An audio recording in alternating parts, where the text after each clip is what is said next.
Bonjour et bienvenue dans les dossiers psycho. Le sujet d'aujourd'hui est consacré à l'addiction au sucre. Le sucre est une saveur innée, celle de l'enfance, toujours associée au plaisir. Elle reste à jamais gravée dans le cerveau. Des études démontrent que le sucre présenterait même un caractère addictif aussi important que l'alcool ou encore la cocaïne. Pour évoquer ce sujet de l'addiction au sucre, nous recevons aujourd'hui Jean Dorido, docteur en psychologie. Jean, bonjour. Bonjour Émilie. Peut-on parler de dépendance au sucre comme une drogue ? Alors écoutez, pour être tout à fait transparent sur le sujet, le DSM-5, qui est vraiment l'ouvrage de référence pour les troubles psychiatriques et psychologiques et qui donc caractérise, classifie les dépendances aux drogues. Dans le DSM-5, le sucre n'est pas considéré comme une drogue. On peut dire d'une certaine façon que en l'état actuel des choses, la science ne considère pas le sucre comme étant une drogue. Pour autant, vous l'avez rappelé, c'est vrai que certaines études faites sur des rats de laboratoire constatent que le sucre agit comme une drogue dure. Typiquement, quand vous donnez de la cocaïne à des rats de laboratoire, ils deviennent cocaïnomanes. C'est un fait, ils adorent ça. Et vous mettez une petite pédale qui distribue de la cocaïne, ils deviennent complètement addicts. Eh bien, des études ont été faites par des psychologues, des chercheurs, des neuroscientifiques, et des études faites et répliquées dans d'autres laboratoires dans le monde. Quand vous prenez des rats de laboratoire, que vous leur donnez le choix entre deux petites pédales, une pédale distribuant de la cocaïne et une pédale distribuant de l'eau sucrée, dans l'immense majorité, les rats préfèrent le sucre. Et c'est ce qui fait dire à certains savants que, précisément, le sucre peut être aujourd'hui envisagé comme une drogue, voire peut-être même comme une drogue dure. Comment nous sommes-nous rendus compte de ce phénomène, justement ? Eh bien écoutez, c'est le travail clinique en réalité, les psychologues, les addictologues, les médecins qui se sont rendus compte que de plus en plus de leurs patients venaient chercher de l'aide par rapport à une consommation excessive de sucre. Et puis, il y a également l'émergence de l'obésité, du surpoids, du diabète, qui fait effectivement s'alarmer pas mal de médecins, pas mal de psys autour de la question du sucre, de la place du sucre dans notre alimentation et dans les produits de consommation. Alors justement, comment devenons-nous accros au sucre ? Eh bien, comment devenons-nous accros au sucre? Je dirais, c'est un peu comme toutes les drogues. C'est une consommation au départ qui donne le sentiment d'être maîtrisée, d'être même contrôlée. La personne se dit, voilà, quand j'en prends, je suis bien, ça me fait plaisir. Et puis, la mécanique de l'addiction se met en place et un jour, la personne se rend compte que finalement, si elle n'en a pas, elle n'est pas bien. Et là, on est pleinement entré dans le monde de la dépendance, avec en plus, concernant le sucre, un aspect compulsif. Des personnes comme vous et moi vont vous dire, j'ai parfois des crises de sucre et je peux engloutir des quantités inouïes de bonbons, de chocolat, de gâteaux achetés au supermarché. Et c'est vraiment ce côté compulsif, vous savez, c'est ce fameux « c'est plus fort que moi ». J'aimerais ne plus le faire et de temps en temps ça me prend et c'est plus fort que moi et la volonté n'y peut rien. Et ça, c'est un fait que dans le tableau clinique, si vous voulez, c'est vraiment, je dirais, si ce n'est pas une dépendance à une drogue, vraiment ça y ressemble. Très bien, alors connaissons-nous justement le pourcentage de personnes addictes au sucre aujourd'hui ? Le pourcentage d'addicts au sucre, non. Pour autant, on a quand même les chiffres du surpoids et de l'obésité. Aujourd'hui, il y a quand même plus de 20% de Françaises et de Français qui souffrent d'obésité. Il faut rappeler que ce n'est pas bon pour la santé, c'est une maladie, c'est un problème de santé publique. Et on a quand même plus d'un Français sur deux qui est en surpoids. Et bien sûr que le sucre, c'est un truc qui est très très calorique, ça se mange sans faim. Et on peut imaginer que le sucre a une part non négligeable d'importance en termes de causes qui expliquent ce surpoids. D'accord. Et cet amour pour le sucre est-il inné ? Est-ce qu'on l'a déjà en nous ? Écoutez, là, sans du tout se casser le moral, je crois qu'il faut effectivement pas se mentir. Oui, c'est inné, c'est-à-dire que nous venons de tribus de chasseurs-cueilleurs, nos ancêtres étaient chasseurs-cueilleurs, Et les mammifères que nous sommes, de la famille des grands singes très précisément, a un problème unique dans le fond, c'est de manger, c'est de survivre. Et le sucre a la caractéristique d'être très très calorique, si vous voulez. Et donc, Dame Nature ou Dieu ou un mix des deux, selon la croyance des uns et des autres, nous a fabriqué de telle sorte que dès qu'il y a quelque chose de sucré quelque part, alors on se jette dessus. Et que l'on continue tant qu'il en reste, si vous voulez. Alors ça, c'était très utile il y a 300 000 ans, à l'époque où on n'avait même pas encore connu la révolution agricole. Nos ancêtres étaient des nomades, et voilà, chasseurs-cueilleurs. Bon, on passait la journée à chercher à manger, dans le fond.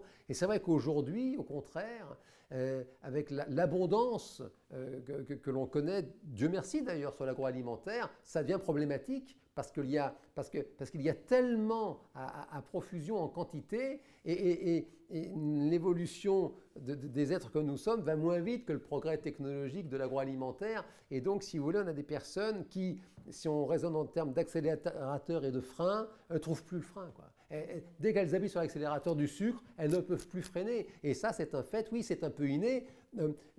Les chirurgiens, les médecins, quand ils s'occupent de nouveau-nés, lui donnent du sucre pour pas qu'il n'ait mal, par exemple, avant de lui faire une piqûre, parce que ça crée une telle décharge de dopamine, qui est l'hormone du plaisir dans le cerveau. Ça crée une telle décharge de dopamine, le sucre, que vous donnez un petit peu de sucre à un nourrisson et vous pouvez le piquer, faire ce que vous voulez, il n'a pas mal. Tellement son cerveau nage dans le bonheur. Ça, c'est une réalité. Et c'est vrai qu'il faut accepter de faire avec ça. Oui, on est programmé, on pourrait presque dire qu'on est programmé pour être addict au sucre. Je l'ai vu en vrai, cette histoire sur une petite de deux jours, pour une grosse prise de sang et un coup de glucose, en fait. Oui, tout à fait. Parce que ça marche. Oui, ça marche, tout à fait. Merci Jean. Alors on a tous cette image-là du pot de glace pour soigner un chagrin d'amour, une grande tristesse, mais le sucre calme-t-il réellement les angoisses? Bien, alors, pardon pour cette réponse de Normand, oui et non. Voilà. Merci Jean. Oui, dans la mesure où effectivement il y a cette décharge comme ça biochimique qui fait que, oui, on peut dire que voilà, la dopamine, ça va vraiment faire, c'est un shoot dans le cerveau de plaisir. Donc là-dessus, on peut dire oui et non, dans le sens où une personne qui ressent de l'angoisse à juste titre, elle attend les résultats d'un examen, elle attend, eh bien sûr que passer le shoot, l'angoisse va revenir, bien évidemment. On pourrait dire que le piège du sucre, c'est le piège de toutes les drogues. C'est que c'est une illusion, dans le fond, c'est une illusion chimique. Donc oui, la personne, évidemment, va avoir cette décharge de dopamine qui va lui créer l'illusion, finalement, qu'il n'y a plus de problème. Évidemment, oui, les problèmes sont toujours là et c'est du coup la mécanique, le piège de la drogue que la personne, qu'est-ce qu'elle fait? Elle en reprend et comme le système dopaminergique, si vous voulez, pour parler en termes simples, se fatigue, c'est la fameuse histoire du pot de glace en effet. La première cuillère de glace à la vanille, génial. Du coup, la deuxième, ouais, bon, c'est bien, un peu moins bien. La troisième, bon, ok, on connaît. Et puis la quatrième ne présente plus aucun intérêt, sauf que, encore une fois, l'accélérateur a démarré et on ne trouve plus le frein. Et donc le frein, c'est quand le pot est vide, et là c'est la double peine, parce que les angoisses sont toujours là, et en plus, on a le regret de dire punaise, j'ai encore tombé un pot de crème, et ça va me faire grossir, et comment je vais faire? Mais peut-on se désaccoutumer du sucre, et si oui, comment? Alors, évidemment oui, on peut se désaccoutumer du sucre.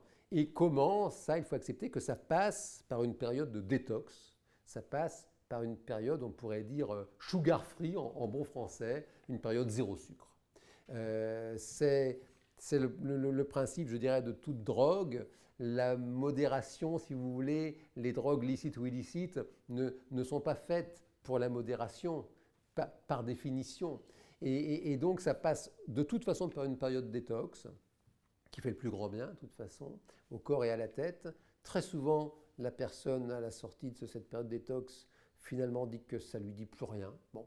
Et puis, ma foi, quand elle veut prendre le risque, c'est une prise de risque. Pour quiconque a été accro au sucre, on connaît tous des personnes qui vont manger un carré de chocolat, et puis voilà, fin de l'histoire. Bon, c'est des personnes qui ont un certain self-control, qui sont peut-être moins sensibles aux produits sucrés. Bon. En revanche, pour quiconque a connu vraiment un souci avec le sucre, et il faut une période détox, c'est nécessaire. Et puis à l'issue de la période, c'est une prise de risque. Si la personne veut envisager de réintroduire le produit sucré dans sa vie, il va se poser la question de sous quelle forme. C'est très différent de manger un fruit, par exemple, et de manger un pot de crème glacée. Petite parenthèse, dans mon expérience clinique, qui est quand même un certain nombre d'années maintenant, je n'ai jamais vu personne venir me dire « Jean, aidez-moi, je suis accro aux fruits ». Ça n'existe pas. Hein. Alors que le Nutella, pardon pour la marque, mais la pâte à tartiner, voilà, les bonbons, les biscuits, le chocolat, ça c'est toutes les semaines, j'ai ce genre de demande. Donc la question va se poser, pour réintroduire le produit sucré, sous quelle forme et dans quelles circonstances, à quelle fréquence. Et oui, il est possible de retrouver une consommation là, pour le coup, très maîtrisée et qui permet quand même de bien vivre sa vie parce qu'on vit mieux, évidemment, rappelons-le, sans drogue. Encore une fois, bon, les drogues illicites, la question ne se pose pas. Même les drogues en vente libre, l'alcool, le tabac, le sucre, si tant est que ce soit un jour défini comme une drogue par la science, la vie est meilleure sans drogue, évidemment. Bien sûr. Merci beaucoup Jean de nous avoir éclairé sur ce sujet. Donc si vous avez une addiction, sachez que Jean traite tout type d'addiction et que vous pouvez le consulter en consultation privée. Pouvez-vous nous dire comment, Jean ? Doctolib, c'est ce qu'il y a de plus simple, voilà, en rentrant mon nom. Hypnoseparis.com, tout attaché, www.hypnoseparis.com et puis mon assistante au 01 42 25 13 63, 01 42 25 13 63. Merci. Et puis, bien sûr, nous remettrons toutes ces informations dans le descriptif de cette vidéo. À bientôt, Jean. À bientôt, Émilie.